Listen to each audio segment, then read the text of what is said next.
মিরপুরের উইকেট নিয়ে মাঝে মাঝে তীব্র রকমের সমালোচনা হয়। স্লো উইকেট টি-20 উপযোগী না, খুব বেশি রান আসলে হয় না, 4 বা 6ও হয় না। কিন্তু এবারের টি-20 ওয়ার্ল্ড কাপের ভেন্যু নিউ ইয়র্কের নাসাউ কাউন্টি ইন্টারন্যাশনাল ক্রিকেট স্টেডিয়ামের যে উইকেট, সেই উইকেটে ব্যাটাররা রীতিমতো খাবি খাচ্ছে এবং এই উইকেটের সমালোচনা এখন গোটা ক্রিকেট বিশ্বে হচ্ছে।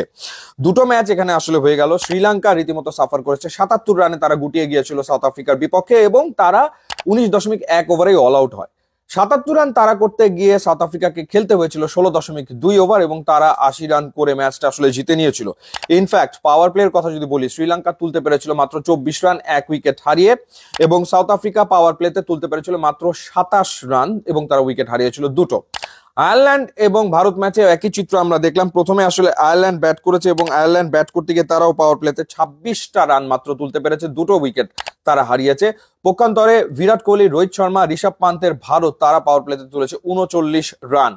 এবং এই মাঠেই কিন্তু আসলে বাংলাদেশ ইন্ডিয়ার ওয়ার্ম আপ ম্যাচটা হয়েছিল, যেখানে বাংলাদেশ পাওয়ার প্লেতে তুলতে পেরেছিল 27 রান, তারা উইকেট হারিয়েছিল আসলে 3টা। এখানে টসে জিতে যারা প্রথমে ফিল্ড নিচ্ছে এবং যারা আসলে আগে ব্যাট করছে তারা আসলে বিপদে পড়ছে। যেমন আমরা দেখেছি যে আইরিশ ব্যাটার যারা রয়েছে তারা সিরাজ, জাসপ্রীত বুমরা, তাদের বলে রীতিমতো কেঁপে গেছে এবং এই উইকেটে আনইভেন বাউন্স রয়েছে।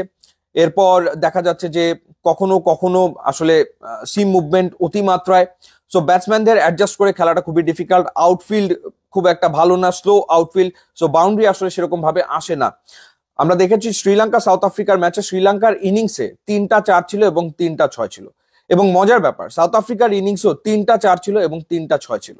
আয়ারল্যান্ডের ইনিংসও 6-এর সংখ্যা আসলে 3। তো ইন্ডিয়া পরবর্তীতে দারুণ ব্যাট করছে, স্পেশালি রোহিত শর্মা দারুণ ব্যাট করেছে, সেই কারণে তারা এই ম্যাচটা অনায়াসে জিতে নিয়েছে। এবং একটা সময় মনে হচ্ছিল আয়ারল্যান্ড সম্ভবত তাদের ইতিহাসে লোয়েস্ট স্কোরটা করবে, যেটা হচ্ছে 66, সেটা নিচে গুটিয়ে যাবে, কারণ তারা 50 রানে 8 উইকেট হারিয়ে ফেলেছিল। সো ডিলানির কারণে আসলে তারা তাদের লোয়েস্ট স্কোরটা এড়াতে পেরেছে। 14 বলে 26 রানের একটা ইনিংস ডেলানি খেলেছেন, 2টো 4 এবং 2টো 6 তিনি মারতে সক্ষম হয়েছেন। বোলারদের ভেতরে জাসপ্রীত বুমরা 3 ওভার বল করেছেন, 6 রান দিয়ে তিনি 2টো উইকেট নিয়েছেন, ইকোনমি রেট হচ্ছে 2। এবং একই সাথে হার্দিক পান্ডিয়া 4 ওভার বল করে 27 রান দিয়ে 3 উইকেট নিয়েছেন, এবং সিরাজ 3 ওভার বল করে 13 রান দিয়ে 1 উইকেট নিয়েছেন। ফাস্ট বোলাররা এখানকার কন্ডিশনে খুবই ভালো বল করছেন, কোনো সন্দেহ নেই, এবং শুরুর দিকে স্পেশালি পাওয়ার প্লেতে তাদেরকে খেলা ব্যাটারদের জন্য বেশ মুশকিল হয়ে যাচ্ছে।